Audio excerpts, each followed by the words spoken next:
सांसद डोला सेन हमारे साथ इस वक्त टीएमसी की जुड़ रही हैं। डोला जी, अभी तो मामला बिल्कुल ऐसा दिख रहा है, कांटे की टक्कर हम कहेंगे, ऐसा नहीं है कि बिल्कुल एक तरफा है, लेकिन 215 आपने पिछली बार सीटें हासिल की थी, 125 पर फिलहाल काफी देर से अटके हुए हैं और बीजेपी 136 से 146 तक जा रही है। क्या आपके लिए ये वार्निंग सिग्नल नहीं है, खतरे की घंटी? एकदम नहीं, क्योंकि पहले पोस्टल बैलेट में वोट आता है, गवर्नमेंट एम्प्लॉय वोट देते, उसमें हमारा रिजल्ट अच्छा नहीं होता है कभी भी। क्यों? और उसके बाद फर्स्ट राउंड सेकेंड राउंड जो काउंटिंग चल रहा है, 2 राउंड तक हुआ, किधर किधर 1 राउंड भी हुआ, वो है जिधर बीजेपी की हालत जरा अच्छा है, वो राउंड पहले किया जा रहा है, ये माहौल फैलाने के लिए कि बीजेपी आगे बढ़ रहा है। आप ये प्रचार करते रहिए, लेकिन जनता ने दीदी को जिताते रहेंगे। नहीं, लेकिन जो ट्रेंड निकल कर आ रहे हैं डोला सेन जी, वही ट्रेंड यहां पर दिखाई दे रहे हैं। आज की स्थिति में साफ नजर आ रहा है कि बीजेपी बढ़त बनाए हुए है, लगातार बढ़त बनाए हुए हैं। सुनिए, 25, 27, कहीं भी 30 राउंड तक काउंटिंग होगा, उसके अंदर 2 राउंड में अगर आप ट्रेंड बता सकते हैं, वो ठीक नहीं है, वो ट्रूथ के बराबर नहीं है। ठीक है, बिल्कुल हम इस बात को स्वीकारते हैं कि ये अंतिम नतीजे नहीं है, ये सिर्फ शुरुआती रुझान है और उसमें भी बहुत शुरुआती, पहला या दो, वही कह रहे हैं। ईवीएम खुल चुका है, ईवीएम खुल चुका है।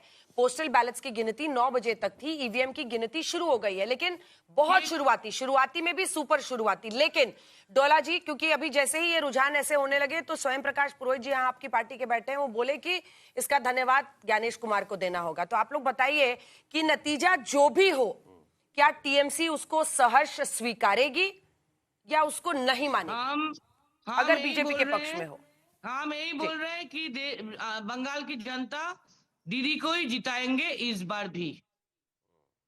ठीक है, अगर ऐसा ना होना कि विपरीत हो जाए तो आप बोलेंगे कि ज्ञानेश कुमार की वजह से जीत गई है, ये सब चीजें, उसके बावजूद भी आपको लगता है नंबर दीदी जीतेंगे, दीदी जीतेंगे, दीदी जीतेंगे, दीदी सत्ता भारी मतों से बनाएंगे, बीजेपी के सत्ता में आने का सवाल ही नहीं उठता।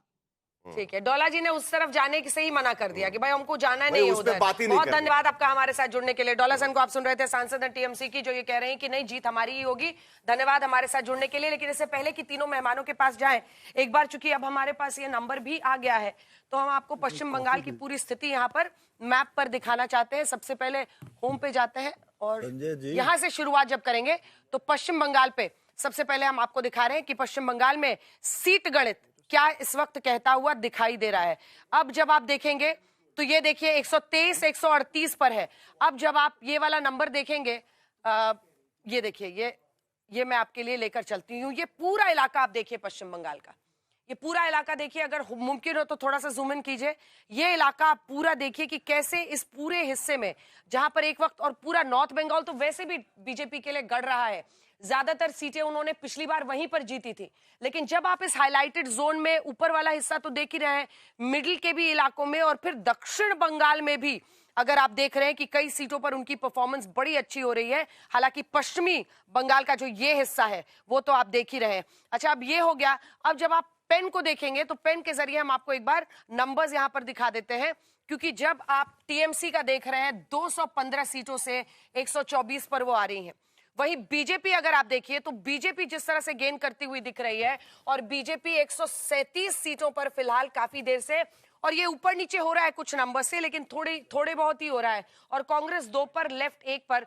तो ये स्थिति फिलहाल बनती हुई दिखाई दे रही है। तो ये हमने आपको इससे बता दिया। और ये वाला जब आप हिस्सा देखेंगे उसके बाद से हम आपको जल्दी से तमिलनाडु दिखा देते हैं, क्योंकि पश्चिम बंगाल और तमिलनाडु सबसे बड़ा सरप्राइज फैक्टर यही है। असम में हेमंत बिस्वा शर्मा 94 पर पहुंच गए, तो उनके लिए अब कोई चैलेंज बड़ा दिख नहीं रहा है। लेकिन जब आप तमिलनाडु पर आते हैं तो तमिलनाडु का सीट गणित आप देखिए। तमिलनाडु का सीट गणित, नीला वाला जो रंग है उस पर आप नजर मारिए, और नीले वाले रंग पर जब आप नजर मारेंगे तो हाईलाइट करके आपको दिखाते हैं।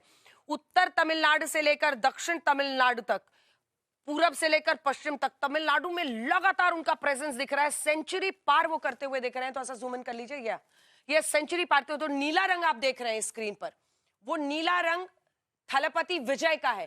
पहली बार पार्टी बनाई है टीवी के नाम है पार्टी का, और पहली बार में ही अगर वो सेंचुरी पार करते हुए दिख रहे हैं तो आप समझ सकते हैं कि किस तरह की स्थिति में वो दिख रहे हैं। तो कुल मिलाकर और 50 पर डीएमके सिमटती हुई दिख रही है। इस बीच आपको बता दें कि विजय के घर की सुरक्षा बढ़ा दी गई है और विजय के घर के बाहर में इस वक्त तमाम एहतियाती कदम उठाए जा रहे हैं सुरक्षा के, तमिलनाडु के रुझान में। और इस बार हम आपको दिखाना चाहते हैं एक बार फिर से अब कि टीवी के सबसे बड़ा विनर अगर बन रहा है तो ये आप देखिए कि सबसे बड़ी बात यही है कि विजय, और विजय के हिसाब से अगर आप देखिए तो उनके लिए बड़ी कामयाबी है। अब हम आपको पश्चिम बंगाल में ये क्षेत्रवार तरीके से इसे दिखा देते हैं।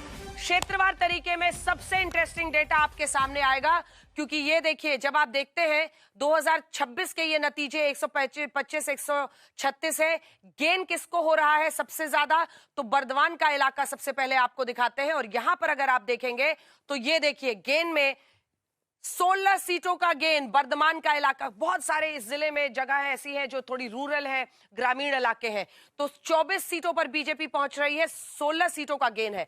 और वहीं पर ये जो लॉस हो रहा है 17 सीटों का टीएमसी को, ये बर्धमान में जब आप मैप को देखेंगे तो ये आपको दिखाई दे रहा है। तो बर्धमान में ये स्थिति है पूरी, जिसमें आप देख रहे हैं कि ये जो सैफरन है ये बीजेपी का गढ़ है, और बर्धमान में भी अगर वो अच्छी परफॉर्मेंस इस बार कर रहे हैं और ये पीछे जाती हुई दिख रही हैं। अब हम आ जाते हैं मेदिनीपुर में। मेदिनीपुर इसलिए भी इंपॉर्टेंट है क्योंकि देखिए खुद शुभेंदु अधिकारी का ये पूरा इलाका है, माना जा रहा है कि यहां पर उनका इन्फ्लुएंस आपको पैन दिखेगा। अगर 13 सीटों पर यहां पर टीएमसी को लॉस हो रहा है और वहीं 13 सीटों पर बीजेपी गेन करती हुई साफ दिखाई दे रही है, तो ये बता रहा है ये नंबर अपने आप में, अगर 34 पर बीजेपी यहां पहुंच रही है तो उसका अर्थ समझिए कि यहां पर बहुत वो गेन करते हुए, तो हर इलाके में ऐसा प्रतीत हो रहा है कि वो गेन करते हुए दिख रहे हैं। अब मालदा का इलाका देखिए, ये सबसे ज्यादा जिन सीटों पर एसआईआर में वोट कटे हैं उनमें मुस्लिम बहुल कई जगह हैं, जहां पर यहां पर भी आप देखिए तो टीएमसी को 30 पर 35 से वो 30 पर पहुंच रहे हैं, 5 सीटों का ये लॉस होता हुआ दिख रहा है। और वहीं अगर आप भारतीय जनता पार्टी को देखिए तो 4 सीटों का उनको गेन होता हुआ दिख रहा है और वो 14 पर बन रहे हैं। और इस बीच आज की सबसे बड़ी खबर, आज तक नंबर 1 चुनावी नतीजों के दिन आज तक नंबर 1 है और सभी को बहुत पीछे छोड़ते हुए आज तक पहुंच गया है सबसे ऊपर। आज तक YouTube पर नतीजों के दिन आज तक नंबर 1 है। सोचिए कि 10 लाख से ज्यादा लोग आज तक देख रहे हैं। ये बताता है कि जब बारी आती है चुनाव की, जब बारी आती है विश्व के किसी बड़ी घटना की, जब बारी आती है देश में बड़े किसी घटने की बात आती है, तो देश भरोसा करता है सिर्फ और सिर्फ आज तक पर। YouTube पर नतीजों के दिन आज तक नंबर 1 है, आज तक नंबर 1 है और आज तक नंबर 1 बना हुआ है। तो इस खबर पर आप बने रहिए हमारे साथ, क्योंकि हम एक एक सीट के बारे में चर्चा कर रहे हैं। हॉट सीट्स की चर्चा हो रही है, लेकिन प्रेसिडेंसी पर चर्चा करना बहुत जरूरी है, क्योंकि कोलकाता की 11 सीटें हो, प्रेसिडेंसी का पूरा इलाका पश्चिम बंगाल में, जहां पर लगातार अगर आप देखिए तो ममता बनर्जी की परफॉर्मेंस वहां पर बड़ी अच्छी रही है। और ऐसे में बीजेपी के लिए यहां पर सबसे बड़ा लॉस हो रहा है टीएमसी को, इसीलिए यह दिखाना जरूरी था। ये देखिए, इसका आप अंदाजा लगाइए, 33 सीटों की गिरावट, 49 सीट्स तो ममता बनर्जी सिर्फ प्रेसिडेंसी से लाती थी, और वहां पर अगर वो 33 सीटों की गिरावट दिख रही है और वहां पर अगर 34 सीटों का फायदा बीजेपी को हो रहा है, तो ये बहुत बड़ा फेरबदल है। और शायद यहीं से ये फेरबदल पूरे बंगाल में हावी होता हुआ दिखाई देगा।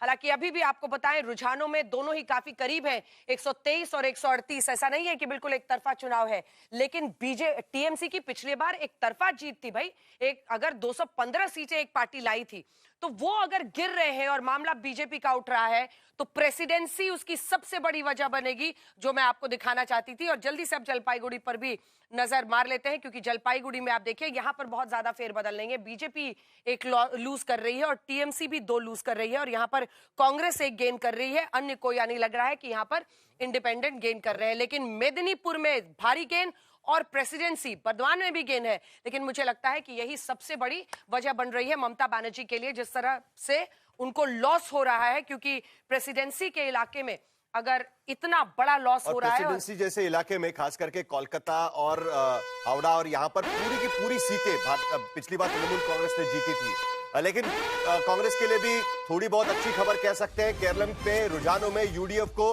पूरा बहुमत वहां पर मिलते हुए शशि थरूर कांग्रेस के नेता, उनसे बात की राहुल गौतम ने वहां पर, वो जरा एक बार सुना देते हैं क्योंकि यूडीएफ पूरी तरीके से बहुमत के करीब।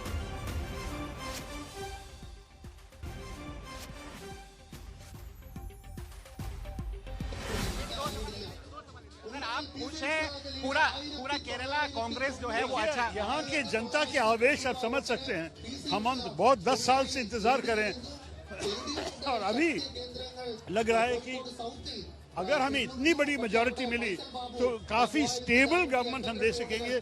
मतलब हमें कोई भी छोटी मोटी बातों के लिए हिलने की जरूरत पड़ेगी नहीं। हम स्ट्रांग रहेंगे, मजबूत रहेंगे अगले 5 साल, और इसमें बहुत सारे मेरे ख्याल में चेंज हम ले आ सकते हैं, हमारे से परिवर्तन ले आ सकते हैं। आपके फेवर में क्या काम किया आपको लगता है? मैंने बता दिया आपको, बार बार क्यों बताएं? हमने हमारे संदेश तो लोग स्वीकार किए हैं, और इस सरकार के खिलाफ 10 साल में काफी तकलीफें हो चुकी हैं, तो इसलिए लोग बिल्कुल संतुष्ट नहीं थे। Thank you. ये थे थरूर साहब, साफ तौर पर कहते हुए कि सरकार ने बिल्कुल काम नहीं किया और इस वजह से यूडीएफ को इतना बड़ा जन समर्थन मिलता हुआ नजर आ रहा है। शिवा मूर्ति के साथ मैं राहुल गौतम, आज तक के लिए।